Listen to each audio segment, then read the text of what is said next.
People have the concept of manifestation, in my opinion, very, very wrong. um, and I say this because we talk very much about how if you visualize and set intentions and all this stuff, things will come to you. But we don't ever talk about we always say it's attracted to you, right?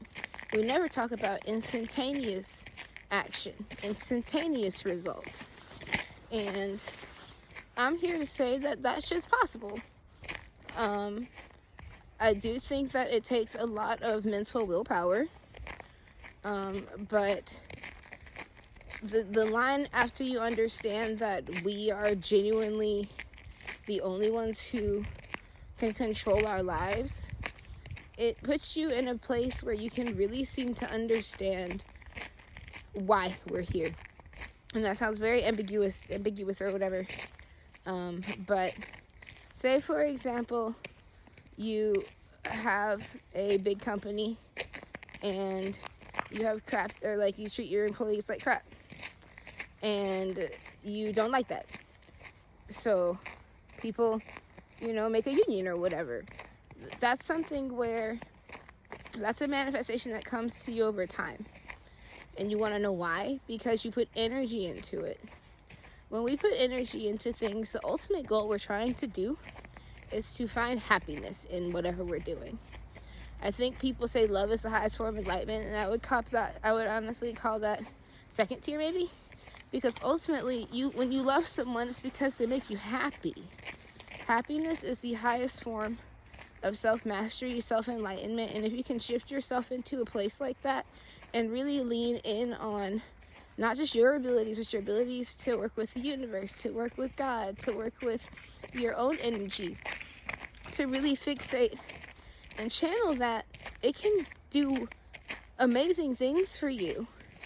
It can really transform your life for the better. Doors open for you in ways you can't imagine. And that's something where it takes a lot of desire to release control. And not a lot of people like to do that. And I understand it. I would say I'm not controlling, but I like to be in control of things. That's human nature.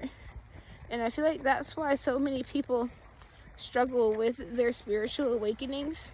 No one talks about the ups and downs of how emotional this stuff can be, where you feel like your manifestations are coming true and you're getting what you want just to feel like you just got shot back down. We're the reason why we shoot ourselves down. Our subconscious is so riddled with so many thoughts, it's constantly making different stories for us. And it found me a really good meditation channel. It's called The Sound Healers. But for those who have psychic acuity, or if you want to try and practice and learn, or honestly, I don't know, it might work for you too. But when you sit in silence with yourself, you can really take time to understand where you're coming from. I feel like this is very disjointed, but when your happiness is what you're focused on, without the chatter, without the influence of other people, without other people's perspectives, other people's opinions about how you want to live your life, God wants that, He just wants us to find joy, and your joy is no less important than someone else's joy. God has enough joy to go around, and He gave us the ability to go get it. So I feel like a lot of people are chasing achievement versus happiness. And I do believe that that's obviously a general thing that's been centuries long, but I do also believe that the way to break general and karmic relationships or curses or things like that is to sincerely chase what makes you happy. Chase what gives you joy. Chase what gives you exuberance and makes you feel alive, because we have nothing else. We're living for ourselves. When we die alone, which sounds morbid, but that's true. So that's something where you really want to make every second you have on this planet be worth one running to. I manifested snow twice. The first time ever, But we haven't had snow in 4 years. And I've been bitching about snow since, I want to say, November 17th, a couple days from my birthday. Saying we're going to get some snow in January. I don't know how much. I don't know when. We're going to get some goddamn snow. We got snow. Twice.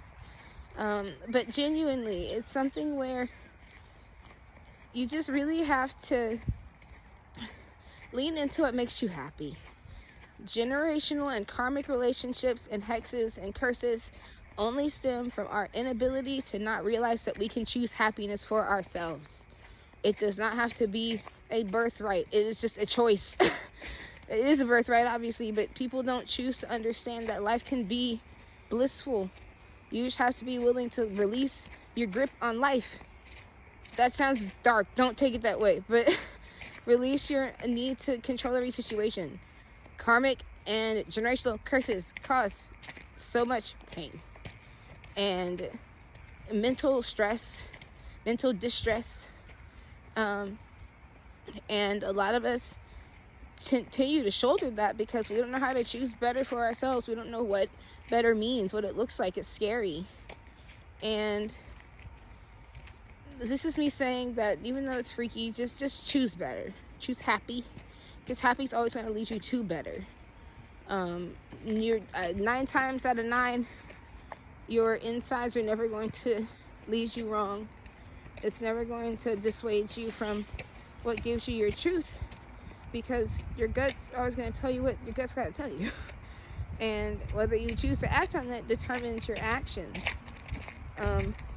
Obviously there is conditioning there, there's morality there, and I feel like most people have good morals in a sense of life, people living, outside of that and abuse, but outside of that, whatever.